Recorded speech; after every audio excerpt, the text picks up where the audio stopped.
नमस्कार, मैं पंडित गणेश टेंगवाल स्वागत करता हूं आप सभी का अपने YouTube चैनल ज्ञान धर्म संगम पर। तो दोस्तों, जो लोग चैनल से नए जुड़े हैं वो लोग चैनल को सब्सक्राइब कर लें। वीडियोज़ अगर आपको अच्छी लगे तो लाइक करें, शेयर करें और कमेंट बॉक्स में आकर कमेंट करें। साथ ही बेल आइकन को हिट करना ना भूलें, जिससे कि मेरा प्रत्येक वीडियो आप तक पहुँचेगा। तो दोस्तों, आज की वीडियो का शीर्षक है कुटुंब को संस्कार। इसी शीर्षक से जुड़ा हुआ एक प्रसंग आपको सुनाता हूँ। एक बार एक गांव में सत्संग हो रहा होता है। गांव के लोग बड़े ही उत्साहित होते हैं और प्रसन्नता पूर्वक सत्संग को सुनने के लिए जाते हैं। और उन्हीं गांव के लोगों में एक बहरा व्यक्ति होता है, वह भी सत्संग सुनने के लिए जाता है। तो लोग जैसे कि आपस में चर्चा करते हैं कि अरे, यह बहरा व्यक्ति भी सत्संग सुनने जा रहा है, यह इसे तो सुनाई नहीं देता है, यह क्या सुनेगा। इस प्रकार की चर्चाएं लोग कर रहे होते हैं। परंतु बहरा व्यक्ति तो बहरा है, वह सुन नहीं सकता है। तो इन सब बातों से अनजान, इन्हीं सभी चर्चाओं से अनजान सत्संग में जाता है। सत्संग में जाता है, सबसे आगे बैठता है, सत्संग को बैठकर सत्संग सुनता है। तो इसी प्रकार से प्रतिदिन जाता है, सत्संग में बैठता है, सत्संग को सुनता है और अपने घर आ जाता है। इस पर गांव के लोग एक बारी जो सत्संग सुना रहे होते हैं महात्मन, उनको बोलते हैं कि महात्मन, यह व्यक्ति जो सबसे आगे सत्संग में बैठता है, कथा में बैठता है, यह बहरा है, यह कुछ नहीं सुन पाता है। इसके कान तो बाहर से हैं, परंतु कानों की नाड़ियां अंदर से नहीं जुड़ी हैं। कानों में इसके एक भी शब्द का उच्चारण नहीं जाता है, परंतु फिर भी यह सबसे आगे बैठता है। महाराज जी बोलते हैं, कोई बात नहीं, बैठता है तो बैठने दो। परंतु जब महाराज जी सत्संग कर रहे होते हैं, अब बार बार उनकी नज़र उस बहरे व्यक्ति के ऊपर जाती है। तो महाराज जी देखते हैं कि बहरा व्यक्ति सत्संग सुनकर जब सभी लोग हंस रहे होते हैं तो हंसता भी है, कभी कभी अकेले में भी हंसता है। तो जब सत्संग समाप्त हो गया तो महाराज जी ने बहरे व्यक्ति से पूछा, बाबा, कथा कैसी लगी आपको? तो बहरा व्यक्ति कहने लगा, क्या? तो बोला कि महाराज जी ने फिर से बोला कि बाबा, कथा समझ में आई? तो बहरा व्यक्ति बोला, मुझे कुछ सुनाई नहीं देता है। सुनाई नहीं देता है? तो महाराज जी कहते हैं कि भाई, कोई ऐसा व्यक्ति है जो इस महानुभाव से बात करते हैं, इनके घर के लोग या कैसे? तो जो बहरे व्यक्ति का एक बेटा होता है वह उनके पास में आता है, तो इशारों से बातें होती हैं। तो महाराज जी पूछते हैं कि भाई, जब तुम्हें कथा सुनाई नहीं देती है तो तुम प्रतिदिन यहाँ आते हो, बैठते हो, तो ऐसा नित्य प्रति आते हो, सबसे पहले आते हो, सबसे अंत में जाते हो, कथा का रस भी आप तक नहीं पहुँचता है, फिर आप क्यों यहाँ पर नित्य प्रति आते हैं? तो जो बहरा व्यक्ति होता है उसका बेटा उसको समझाता है। तो बहरा व्यक्ति इशारों में जवाब देता है। तो बहरे व्यक्ति का जो बेटा होता है वो महाराज जी को जिस प्रकार से वो इशारों में बतलाता है, तो महाराज जी को बतलाता है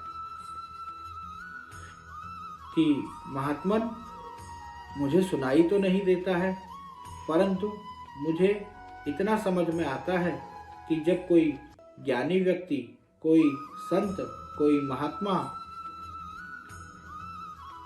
सत्संग कर रहे होते हैं तो वहाँ पर अच्छी बातें कर रहे होते हैं और उन बातों को सुनने का पुण्य मिलता है। तो इन सब के बीच में बैठकर, इन सब गांव वालों के बीच में बैठकर मैं भी इस पुण्य का भागी बना, इसलिए मैं कथा में प्रतिदिन आता हूँ। और दूसरी बात यह है कि मैं अपने घर में सबसे बड़ा हूँ, तो जब मैं इस सत्संग को सुनने के लिए आता हूँ तो साथ ही मेरा यह बेटा भी आता है। जब मेरा यह बेटा आता है तो इसको भी सत्संग अच्छा लगने लगा, तो इसके पश्चात इसकी पत्नी भी सत्संग सुनने के लिए आने लगी।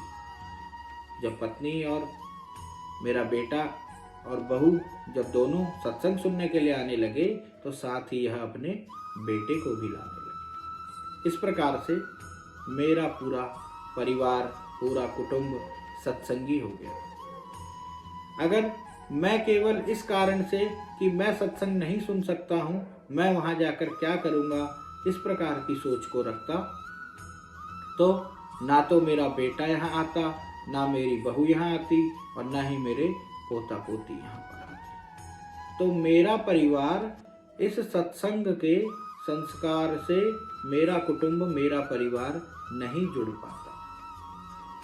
तो मैं तो बहरा हूँ, लेकिन यह सब तो सुन सकते हैं और यह सब सत्संगी बने, अच्छे विचारों को ग्रहण करें और अच्छे कार्यों को करें, सदाचारी बने। इसी मनोकामना से मैं यहाँ पर आकर नित्य प्रति बैठता हूँ और सत्संग के नियमों का पालन भी करता हूँ और सत्संग को सुनता भी हूँ।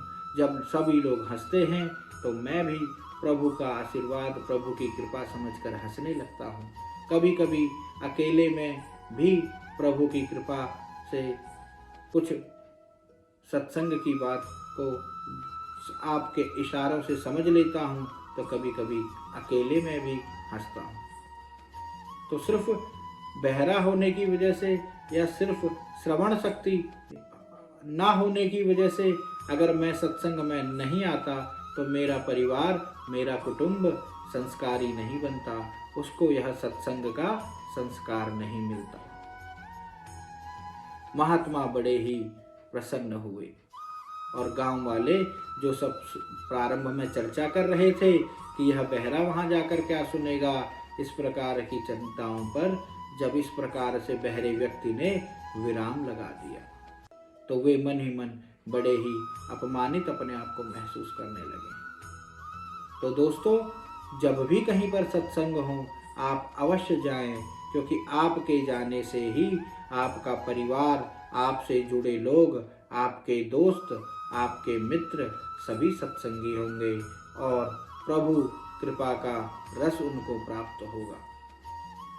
तो इस प्रकार से अपने आसपास के लोगों को भी सत्संग के आप प्रेरणा दे सकते हैं और सत्संग में लोगों को ले जाकर उन सबको जो है पुण्य के फल के भागी आप भी बन सकते हैं। आज की वीडियो में इतना ही। वीडियो आपको कैसी लगी, इस वीडियो आपको कैसी लगी ज़रूर कमेंट के माध्यम से हमको बताएं। और एक बार पुनः कहूँगा कि जिन लोगों ने चैनल को सब्सक्राइब नहीं किया है, चैनल को सब्सक्राइब कर लें, वीडियोस लाइक करें, शेयर करें, कमेंट करें और बेल आइकन को हिट करना ना भूलें।